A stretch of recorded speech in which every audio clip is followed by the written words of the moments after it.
Welcome to the Business Scholarship Podcast, interdisciplinary conversations about new works in the broad world of business research. I'm your host, Andrew Jennings. If you like what you hear today, please consider subscribing to the podcast or sharing with others who might like it too. And if you have ideas for future episodes, let me know. My email address is andrew@andrewkjennings.com, and I look forward to hearing from you.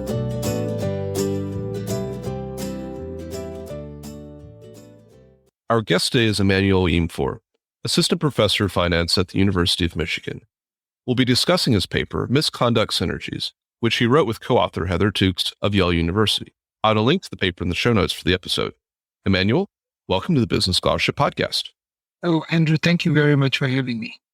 Emmanuel, when two companies merge, the moment at the closing table where everybody shakes hands or signs the paperwork, or when they do that electronically these days more likely, that's really just a beginning. It's a beginning of an integration process between two businesses. Systems have to be integrated and reconciled. Assets have to be integrated. People have to be integrated. Cultures have to be integrated. And this can be quite disruptive.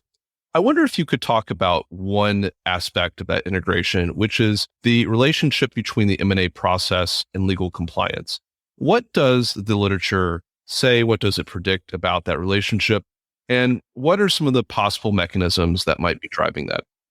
Absolutely, Andrew. So this paper is going to look at a very specific form of legal compliance, which is employee compliance with the relevant securities regulation, what I'm going to be calling employee disclosures. And so in terms of what the literature predicts about the relationship between mergers and these employee disclosures, there are really two separate hypotheses. One of them is that the merger process can reduce these disclosures if low disclosure type acquirers buy high disclosure targets. And so if you have maybe a merger that happens and the employees of the acquirer, for example, have a low incidence of misconduct because the legal compliance department of the acquirer maybe was able to keep the employees in line, then it's easy and intuitive to imagine that that legal compliance department bring that same discipline to target firm employees, reducing the level of employee disclosures in the combined firm. That's what we're calling the market discipline hypothesis. There's also a more recent view. You talked earlier about employee culture, about synergies really coming from bringing similar assets under common ownership. In the case of the investment advisory industry, a very important asset are the employees of the investment firm.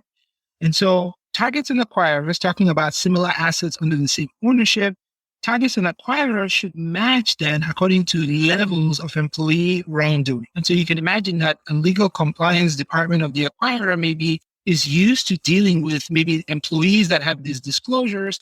And so it's not going to be that difficult for them to integrate a potential target that also has employees with these kinds of disclosures. And that theory predicts that advisory firms are going to match according to the level of employee wrongdoing, right? So the legal compliance departments, back to your early question, are going to be similar for the target and acquiring firm. You and your co-author tested these theories, these approaches in the context of, as you mentioned, the broker-dealer and investment advisor industries. Could you talk about what motivated you to pursue this research? What research questions did you set out to answer? Absolutely. And a couple of facts are helpful to really understand our motivations. Your listeners might be familiar with the fact that 1 in 13 advisors, so these are investment advisors or broker-dealers, has at least one disclosure. We know from recent work that these disclosures can have negative externalities on the advisory industry as a whole. So what exactly do I mean by negative externalities? So one paper showed that residents, for example, that were exposed to the Bernie Madoff scandal were less likely to trust financial advisors with their assets. These residents actually withdrew their money from advisors and placed their money in banks. And so to the extent that disclosures discourage trust in the financial system, they could have far-reaching consequences of discouraging savers from putting future consumption dollars towards the most productive resources. And so that's one piece of evidence, the negative externalities of these disclosures.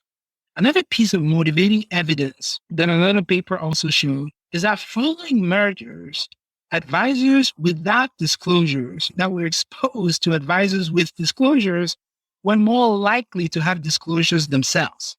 So to the extent that disclosures are costly, one paper showed that the average fine was about $500,000. It is plausible that following a merger, new management might want to do something about employees with disclosures. Now, another piece of evidence is that we know that getting rid of employees with disclosures might reduce the level of disclosures moving forward because disclosures are persistent. Data shows that 1 in 5 new disclosures are by advisors that have past disclosures. So as such, getting rid of employees with disclosures might actually reduce not just the prevalence of disclosures, but also future wrongdoing, or in the context of the earlier paper, coworker contamination. We're considering this possibility of coworker contamination, and the broker-dealer, the investment advisor industries are really great in terms of researching this possibility because we do have this set of disclosures that are available to the public. Could you talk a little bit about how you went about designing your study? What data sources did you use, and how did those support answering your research questions? The first thing to note is there is no comprehensive database on advisory firm mergers. We have to bring together information from a variety of sources. Now, this part is time intensive, but having a comprehensive database really helps increase our ability to conduct our tests. We begin first by collecting data on advisory firm mergers from a variety of sources. So SDC Platinum, PitchBook, Firm ADVW, and Investment News. So this is a news website that reports on advisory firm mergers. The first thing we do is we deduplicate the data, and to our knowledge, we end up with one of the largest lists of advisory firm mergers. The next thing that we have to do with our list of advisory firm mergers in hand is to collect the characteristics of the advisory firms, their age, location, the type of clientele they serve, and the number of employees. And these are from ADVs that are filed with the Securities and Exchange Commission. Like you mentioned earlier, these disclosures of advisors are publicly available. And so we collect the disclosures of these advisors from Broker Check and the SEC's IAPD database. And so then at the advisory firm level, then our measure of disclosures is just a fraction of employees that had these disclosures over the past 2 years, including the current year. Now, what do these disclosures include? These disclosures include things like customer complaints, regulatory investigations and actions, certain criminal and civil proceedings, and even bankruptcy filings. In putting together all of these data sources and constructing your research, what were some of your key findings from this process? And were those findings consistent with, or were they contrary to the expectations, the hypotheses that you had going in, or the expectations of the literature? Some of them were consistent with the expectations of the literature, and others were very surprising. One of our key findings is employee disclosures are costly for advisory firms. We start the paper by showing is that firms with high employee disclosures have lower levels of assets under management, lower change in future assets under management, and are even more likely to close. Now, when I keep talking about assets under management, why would we think assets under management is a good proxy for firm value? That's because advisory fees in the investment advisory industry are typically earned as a percentage of assets under management. And so the analysis assumes that the level of AUM then is a reasonable proxy for advisory firm value and performance. This correlation suggests that disclosures are likely to be value relevant. Now, although this may not be surprising, this result could easily have gone the other way if the behavior that drives these disclosures is part of the business model. After documenting this relationship between disclosures and value, so assets under management disclosure, we show that this was completely surprising to us, is that the targets and acquirers actually have lower levels of disclosure than the industry average, with targets having even lower levels of disclosure than acquirers. Recall again that the traditional market discipline view of M&A would suggest that targets with high levels of employee disclosure would be more likely to be targets for acquisition because of the market discipline that's going to be imposed on this target. The more recent view of M&A, which suggests a like bias, is more consistent with our findings. Recall that under this view, complementary assets are best managed under the same roof. And so the target firm employees and the acquiring firm employees have similar levels of disclosure. Back to your earlier point, maybe the legal compliance department, maybe there's less of a clash in culture. And so we find that is like bias like better explains mergers in the advisory industry. Now, this finding is really intriguing to us. First, I do not think that we know that firms with cleaner records are the ones that are in the M&A market, or those with more disclosures tend not to combine at all. Now, another thing is, while the like bias like result is consistent with one of the hypotheses that we test, the evidence is completely inconsistent with the market discipline view of M&A. The third piece of evidence that we see is that targets and acquirers tend to match on employee disclosures. High disclosure acquirers are more likely to buy other high disclosure targets, while the converse is true for low disclosure acquirers, which really feeds back into the like bias result that I was just discussing. One of our main findings is that disclosure falls by about 25 to 34% following the merger, and most of the drop is driven by the separations of employees with disclosures. Now, recall that employees with a disclosure account for about 20% of all future disclosures. So our findings suggest that the right employees leave following M&A. While we might expect improvements following a merger, findings highlight both the magnitude and the mechanism for this, essentially what we call misconduct synergies following a merger. So we end up with this result really showing that even though targets and acquirers match on employee wrongdoing, M&A still improves employee behavior through the increase of separation of employees that have these disclosures. If you were talking to a group of M&A and compliance professionals or decision makers about these findings, and they asked you, what are the implications for us? What would you tell them? That's very important. So if we go back again to the motivation from earlier about disclosures possibly having these negative externalities of taking away savers from the investment advisory industry, findings show that M&A can create synergies for the acquirer, but also have this effect of having positive externalities on the advisory industry in general by disciplining employee behavior. Now, of course, facilitating M&A in the advisory industry is not a magic bullet. Recall that our results show that like really bias like, and the targets with the worst record of employee disclosures are less likely to even be in the M&A market to begin with.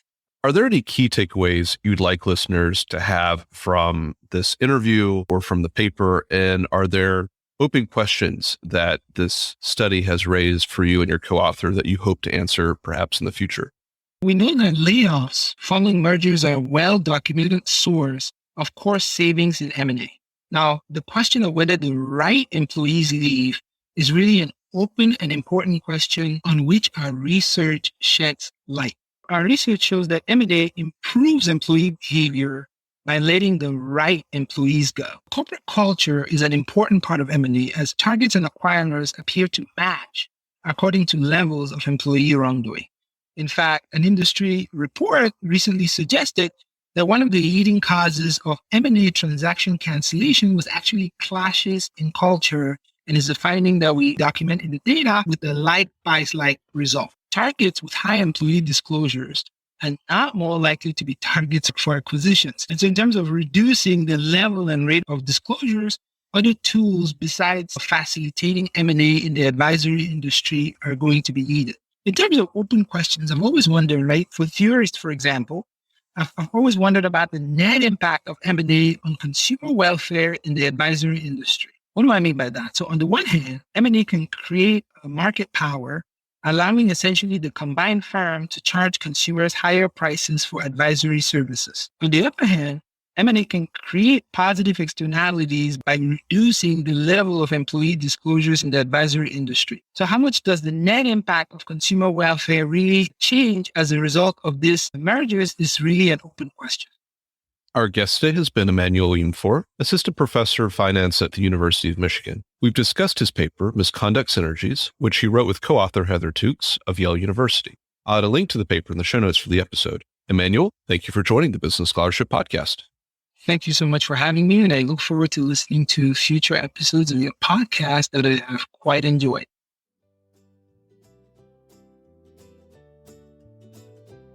Thank you for listening to another episode of the Business Scholarship Podcast. If you like what you heard, please consider subscribing to the podcast or leaving a rating on your favorite podcast app, or let other people know about it too. If you have suggestions for future episodes, please let me know. My email address is andrew@andrewkjennings.com, and I look forward to hearing from you. Until the next time, I'm your host, Andrew Jennings.